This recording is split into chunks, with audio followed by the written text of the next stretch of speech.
नमस्कार। आप सबका स्वागत है। मैं डॉक्टर एम कुमारी, मरवाड़ी महाविद्यालय रांची, हिंदी विभाग। आज मेरे व्याख्यान का विषय है गजानन माधव मुक्तिबोध की कविता सहर्ष स्वीकारा है। सहर्ष स्वीकारा पद की प्रथम पंक्ति जिंदगी में जो कुछ है, जो भी है, सहर्ष स्वीकारा है, इसलिए कि जो कुछ भी मेरा है वह तुम्हें प्यारा है। गर्वीली गरीबी या ये गंभीर अनुभव सब या विचार वैभव सब दृढ़ता या भीतर की सरिता या अभिनव सब मौलिक है, इसलिए कि पल पल में जो कुछ भी जागृत है, अपलक है, संवेदन तुम्हारा है। सहर्ष स्वीकारा है कविता मुक्तिबोध के निजी अनुभव पर आधारित है। इस कविता के मानवीय भावों और संवेदनाओं को धरातल पर यथार्थ उतारते हैं। कवि स्वयं उस वर्ग का अभिन्न अंग मानते हैं जो सदा से शोषण की चक्की में पिसता आया है। इस वर्ग के हर एक दुख सुख की साथी है।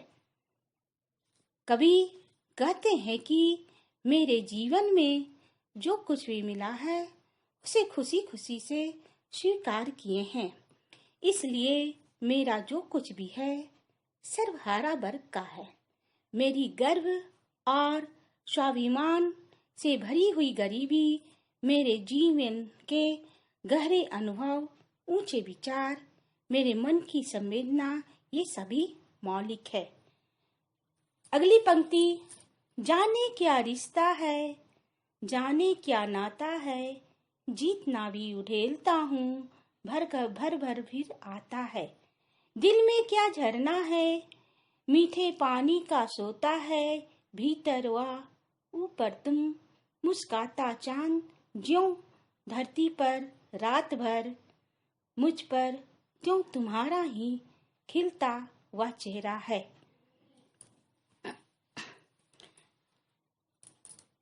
कवि अपने प्रिय को कहते हैं कि मैं नहीं जानता कि मेरे और तुम्हारे इस प्रेम का क्या रिश्ता है।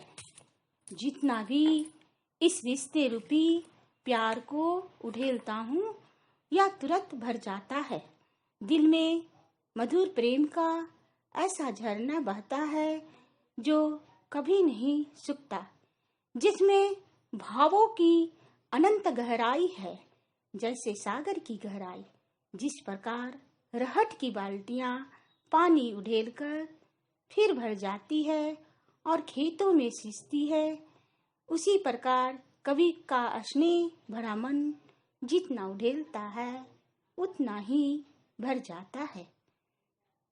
वे कहते हैं कि जिस प्रकार आकाश में चमकता और मुस्कुराता हुआ चांद रात भर अपनी शीतलता और कोमलता चांदनी धरती पर बिखेर देता है, ठीक उसी प्रकार कवि के मन में इस वर्ग का चित्र सदा बसता है। अगली पंक्ति, सचमुच मुझे दंड दो कि भूलूं मैं तुम्हें भूल जाने की दक्षिणी ध्रुवी अंधकार अमावस्या शरीर पर चेहरे पर अंतर में पालूं मैं, झेलूं मैं, उसी में नहालूं मैं, इसलिए कि तुमसे ही परिवेष्टित आच्छादित रहने का रमणीय या उजेला अब नहीं सहा जाता है।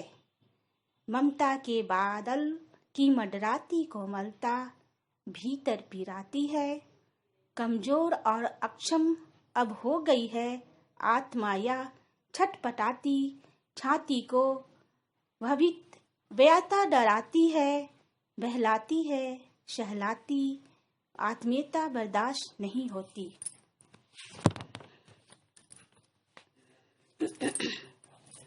कवि कहते हैं कि मैं इस वर्ग को दुख देखते देखते थक चुका हूँ, इसलिए इसे भूल जाना चाहता हूँ। चांद की चांदनी और मन का आनंद करने वाला उसका प्रकाश तभी आंखों से दूर हो सकता है जब अमावस्या की रात हो।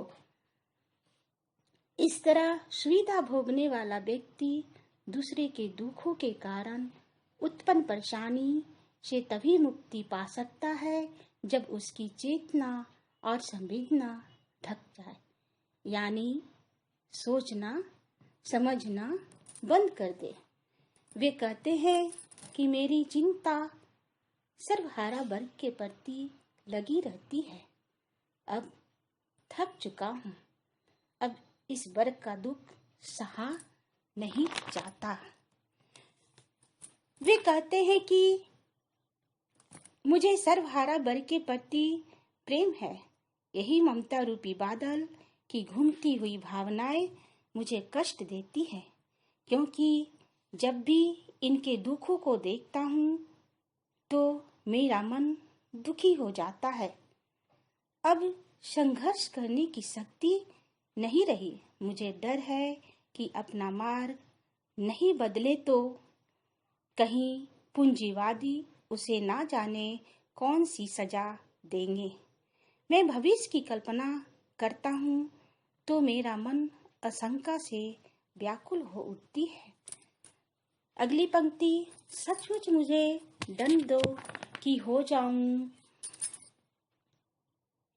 पताली अंधेरे की गुफाओं में, विवरों में, धुओं के बादलों में, बिल्कुल मैं लापता कि वहाँ भी जो तुम्हारा ही सहारा है, इसलिए कि जो कुछ भी मेरा है या मेरा जो होता सा लगता है, होता सा संभव है, सभी वह तुम्हारे ही कारण के कार्यों का घेरा है। कार्यों का वैभव अब तक तो जिंदगी में जो कुछ था, जो कुछ है, सहज स्वीकारा है, इसलिए कि जो कुछ भी मेरा है वह तुम्हें प्यारा है। कवि कहते हैं कि हे प्रिय, तुम सचमुच मुझे दंड दो। मैं पाताल की अंधेरी गुफाओं में, भीषण सुनसान अकेली सुरंगों में दम घोटूं, धुओं के बादलों में विलीन हो जाऊं, मेरा जीवन धुएं में घुटकर समाप्त हो जाए। तुम्हारी प्रेममयी याद मुझे अकेलेपन में खुश रखेगी।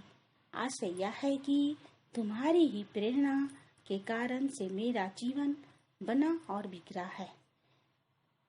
कवि को सर्वहारा वर्ग से जुड़ना इस वर्ग का सच्चा हितैषी सिद्ध करता है। यह समाज कल्याण का सुंदर चित्रण किया गया है। धन्यवाद।